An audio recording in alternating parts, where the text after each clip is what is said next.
a statistic. I refuse to be a statistic. I refuse to be a statistic.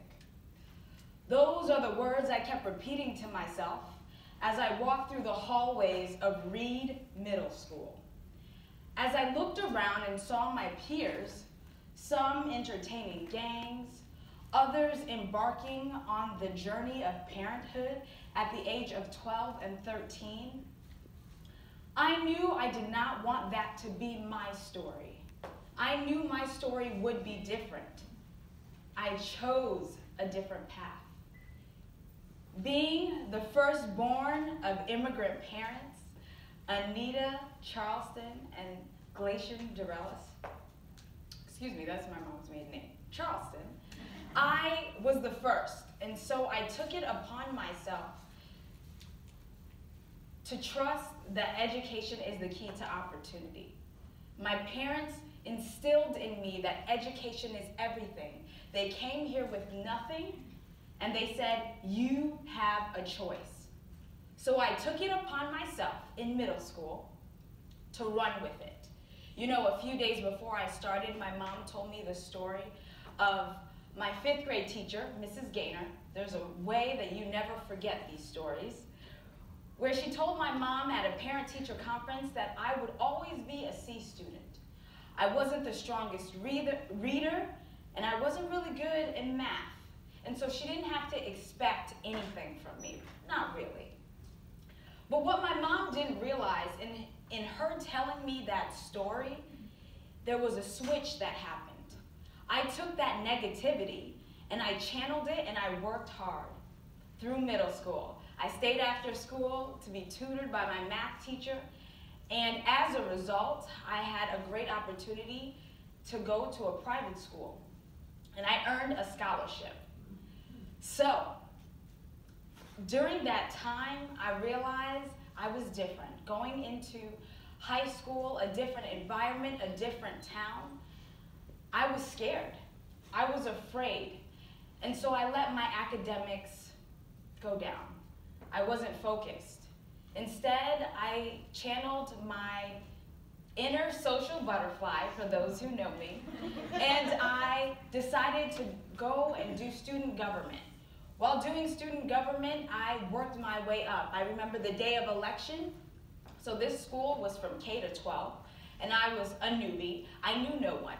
So day of election, I come in, everybody has brownies, posters, and I come in with my speech, and I'm like, there's no way I'm gonna win this. But whatever, I'm gonna wing it, try something new. Well, I'm glad I tried, because I won that day. And it was the little spark that I needed to move forward. As I reflect now, I realize I had a fixed mindset. I thought I would be always mediocre, so I was okay with that. It wasn't until my junior year of college I met this person who challenged my inner core.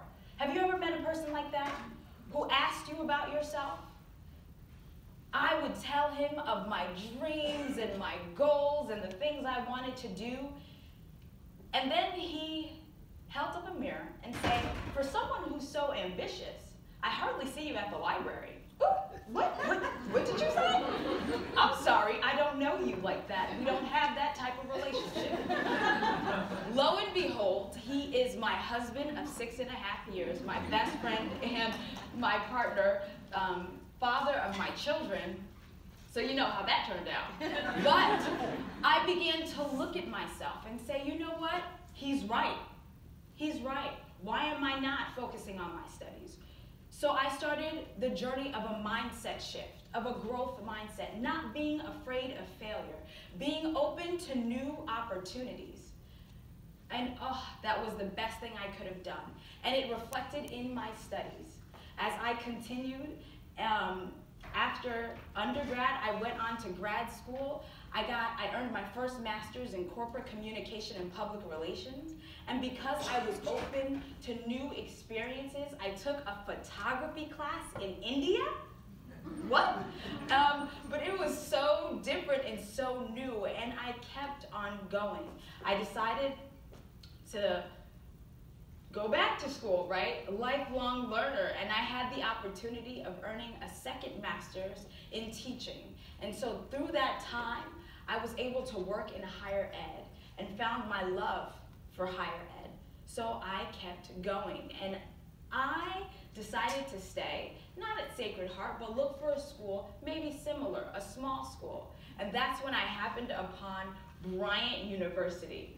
I never heard of Bryant before this. And I remember doing my interview with Scott, too funny. We were cracking up the whole time. And I was like, let's go. But what intrigued me was that you guys cared about, our university cares about, professional development. That is a priority and something I recognize that not all institutions care about. So being very self-motivated, as I am, I decided to take on the job. Bryant and I moved from Connecticut 2 hours away, and we came with our daughter, the 2.5-year-old Brielle Malala Thomas. Did you catch that? Malala? I love that woman.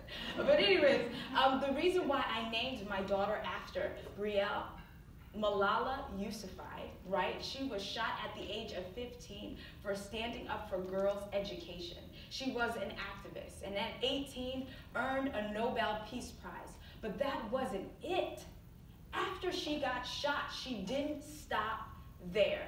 Actually, it fueled her fire, and she continued to be an activist. And so I decided, hey, why not? If I could sprinkle a little bit of that on Brielle, I'm not mad. So while my time at Bryant, for those of you who know, we have a new addition, Lawrence Thurgood Thomas. And as you can imagine, he is named after Thurgood Marshall, the first African-American Supreme Court Justice. Why do we take the time to name our children after these amazing people with different backgrounds who fight for education? It's so that they know and that they can spread the message that education is important, that education is worth it, right? And working in a higher institution, I know that it's worth it. So we came here, and last year I decided to take the opportunity to go through the different workshops, the professional development workshops, and while I was on maternity leave, I decided to take a class, because why not? You guys can take a class for free, just so you know. I took a class called Law and Society, and it was amazing. It was humbling. Being in the class with students that I work with, I learned so much.